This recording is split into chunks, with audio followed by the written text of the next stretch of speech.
Travel T shirt পরে গেছিলাম আর কি, আমাদের যে টি শার্টটা পরে আসি, তো ওই জায়গায় তো লোগো আছে বাংলাদেশ টিমের। তো দুইজন বৈশা খাইতেছে, পাশের দুইজন বৈশা দেখছে তো বাংলাদেশ क्रिकेट बोर्ड। भाई यार बांग्लादेश का प्लेयर लग रहा है इधर क्यों आएगा?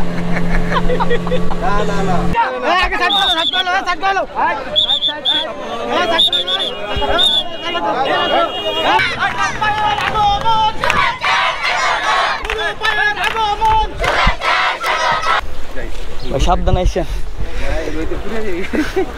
তো আমরা আবারও হাজির হয়ে গেলাম দ্বিতীয় পর্ব নিয়ে। আমরা সবাই এখন স্পিড বোটে উঠে যাচ্ছি, উঠে তারপর আমরা রওনা হব।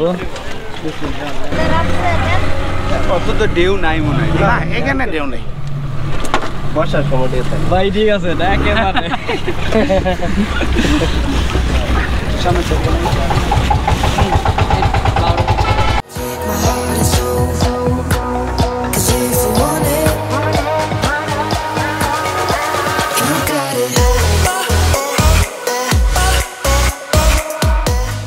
চারটা করে ব্যাট কিনছে, সস্তা না ওই জায়গায় পাকিস্তানে। হ্যাঁ, খেলার জিনিস তো সস্তা, সবাই 60 কেজি 70 কেজি হয়ে গেছে, 40 কেজি আমরা পাইতাম। আমার আর আনোয়ার হোসেন উইকেট কিপার, এই দুইজন আমরা 40 কেজি আনছি, আমরা বেশি নেই নাই। আর সবাই এখন এয়ারপোর্টে গেছি, খেলা শেষ, আমাদের 3-4 লাখ রুপির এক্সট্রা ওয়েট হয়েছে। এখন আমাদের তো আসতে দেয় না, 4 লাখ টাকা তুমি 50% 2 লাখ টাকা দিয়ে দিব, ওই থেকে দেবো। পরে আমরা আবার হোটেল আইসা উঠি, 4-5 ঘন্টা পরে হোটেল আইসা উঠি। 3 দিন ছিলাম আবার ওই হোটেলে। তো আমাদের 300 রুপি দিয়েছে খাওয়ার জন্য। 300 রুপির পরে আমি তো ওই রেস্টুরেন্টে চিনি, তা আমি সবাই বলছি আয় তখন এক জায়গায় নিয়ে যাবো, এই জায়গায় খাইবি, 30 রুপি করে লাগবো। পরে ন্যাশনাল টিমের হয়ে গেছি আমি আর জাভেদ ভাই। হ্যাঁ, মুলতান টেস্ট শেষ হয়েছে, করাচিতে আসছি। জাভেদ ভাই আসার পরে আমি চলেন আপনারা একটা হোটেলে নিয়ে খাওয়াই। তো দুইজনই ট্রাভেল টি শার্ট পরে গেছিলাম আর কি, আমাদের যে টি শার্টটা পরে আসি, তো ওই জায়গায় তো লোগো আছে বাংলাদেশ টিমের। তো দুইজন বৈশা খাইতেছে, পাশের দুইজন বৈশা দেখছে তো বাংলাদেশ क्रिकेट बोर्ड। भाई यार बांग्लादेश का प्लेयर लग रहा है इधर क्यों आएगा? ना মনে করছ আপনারা রিপাবলিশিয়া করে রাখছেন, ওই যে এই ড্রেস পরে এই জায়গায়, আর ওরা এই জায়গায় কেন খাইবো? জাভেদ, আমি তো কিছু বুঝি না, জাভেদ ভাই বুঝতেছে, ও চুপচাপ করে খাইয়ে চল যাই গিয়া। পাকিস্তানের খাবারের স্বাদটা কেমন? এটা কি বাংলাদেশের সাথে সিমিলার? না, ডিফারেন্ট। ওরা তো আসলে একটু পার্থক্য থাকবে। না, পাকিস্তানের যে রুটিটা রুটির বেশি খাইতে পারবেন না। আমরা প্রায় 30 মিনিট ধরে স্পিড বোটে ছিলাম। তো এই নিয়ে মূলত হাবিবের সাথে আমার কথা বলছিলাম যে আর কতক্ষণ লাগতে পারে। তো সে আমাকে বলতেছিল যে 1 ঘন্টার মধ্যে নাকি আমরা সেখানে পৌঁছে যাব। তো দেখা যাক আমরা 1 ঘন্টার মধ্যে সেখানে পৌঁছতে পারি কিনা। এটা আসলে একটা অন্যরকম একটা এক্সপিরিয়েন্স হচ্ছে। টিটু ভাইকে ধন্যবাদ এই কারণে দিচ্ছি যে এত সুন্দর একটা আয়োজন করার জন্য। আমাদের 15 তারিখ থেকে ঢাকা লিগ শুরু, আমার আসলে আসাটা ডিফিকাল্ট ছিল, তারপরও ভাইয়া বলছে যে না যাইতেই হবে। তো যাচ্ছি, খুব ভালো লাগছে। আর নেক্সট ইয়ার ইনশাল্লাহ যদি ফ্রি থাকি, সুস্থ থাকি, খেলতেই যাব। এবার তো আর ফাইনাল খেলার পুরস্কার দিতে যাচ্ছি, নেক্সট ইয়ার যদি এই টুর্নামেন্টের ফাইনাল খেলতেই যাব যদি সুস্থ থাকি ইনশাল্লাহ। প্রায় 1 ঘন্টা 20 মিনিট পর স্পিডবোটটি থেমে গিয়েছিল, কারণ পর্যাপ্ত ফুয়েল না থাকার কারণে স্পিডবোটটি হঠাৎ মাঝপথে থেমে গিয়েছিল। পরবর্তীতে ফুয়েল দিয়ে এটিকে স্টার্ট নেওয়ানোর চেষ্টা করছিল। আর আমরা দেখতে পাচ্ছি মাসুদ ভাই লাইফ জ্যাকেট দিয়ে উনি একটি ছাতা বানিয়ে নিয়েছে রোদ থেকে বাঁচার জন্য। মূলত ওনারা হচ্ছে আশরাফুল ভাইয়ের সাথে। সামনে যে দুজনকে দেখতে পাচ্ছেন মাসুদ ভাই এবং জিতু ভাই, ওনারা হচ্ছেন আশরাফুল ভাইয়ের বাল্যকালের বন্ধু। ওনারা ছোটবেলা থেকে আশরাফুল ভাইয়ের চলাফেরা করেছে। কিশোরগঞ্জের অষ্টগ্রাম উপজেলার যে চেয়ারম্যান, উনি এখন আমাদের এই স্পিডবোটে উঠবে। ইউনিয়ন চেয়ারম্যান পূর্ব অষ্টগ্রাম, এটা আমি ওর কাছ থেকে শুনে, ও চিনবে। পূর্ব অষ্টগ্রামের জনপ্রিয় চেয়ারম্যান। ওনার নামটা কাসাদ মিয়া।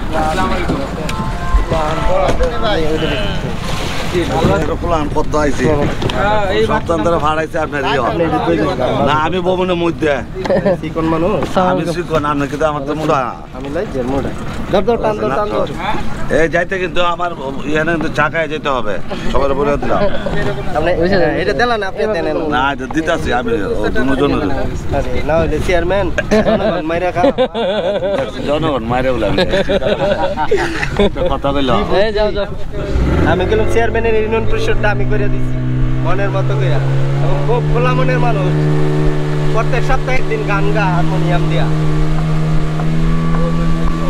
প্রায় 1 ঘন্টা 55 মিনিট পর আমরা আবদুল্লাহপুর এসে পৌঁছালাম।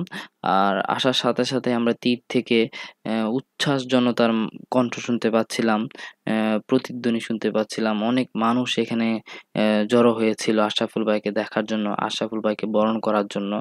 তো আমরা দূর থেকে সেই শব্দগুলো শুনতে পাচ্ছিলাম।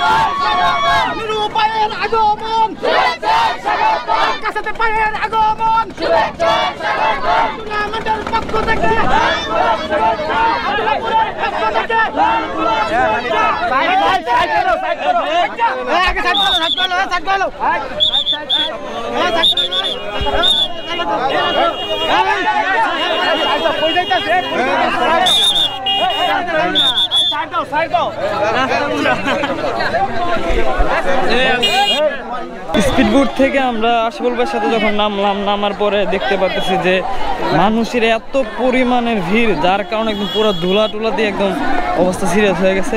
তো আমরা আসছি আশরাফুল ভাইয়ের সাথে আসলাম এখানে ভাই একদম দর্শক যারা আছে সবাই ঘিরে রাখছে। তাদের দেখার বিষয় আমরা দেখবো। আস্তে আস্তে আমরা সামনে যাচ্ছি। আমি মূলত পিছিয়ে আছি, আশরাফুল ভাইয়ের সাথে থাকবো না, এখন থাকলে অবস্থা সিরিয়াস হয়ে যাবে, এই জন্য আমি পিছিয়ে আছি। You asked for my heart, you left it alone. I'm giving it all, but you wanted more. Every piece you stole, left me hurting. Everything you wanted from me. Take my heart and soul, 'cause if you want it, you got it.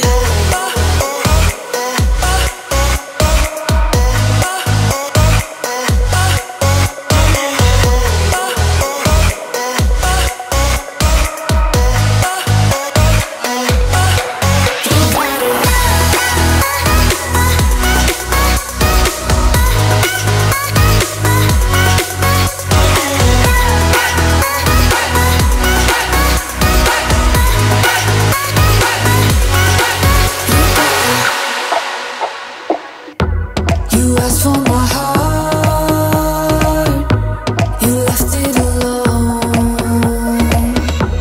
I'm giving it all, but you wanted more. Every piece you stole, left me hurting. Everything you wanted from me. Take my heart and soul, 'cause if you want it. দুপুরে রোদের তাপ এতটাই বেশি ছিল যে খুবই নাজুক একটা অবস্থা হয়ে গেছিল, যার জন্য আমি হাবিবের বাসায় চলে যাচ্ছি ফ্রেশ হওয়ার জন্য। আর আমাদের আজকের এই ভিডিওটি যদি ভালো লেগে থাকে অবশ্যই লাইক, শেয়ার এবং কমেন্ট করতে ভুলবেন না। তো আমাদের আজকের এই পর্বটি এই পর্যন্তই থাক। পরবর্তীতে আমরা আরেকটি ভিডিও নিয়ে হাজির হব। তো আশা করি সবার ভালো লেগেছে। ধন্যবাদ।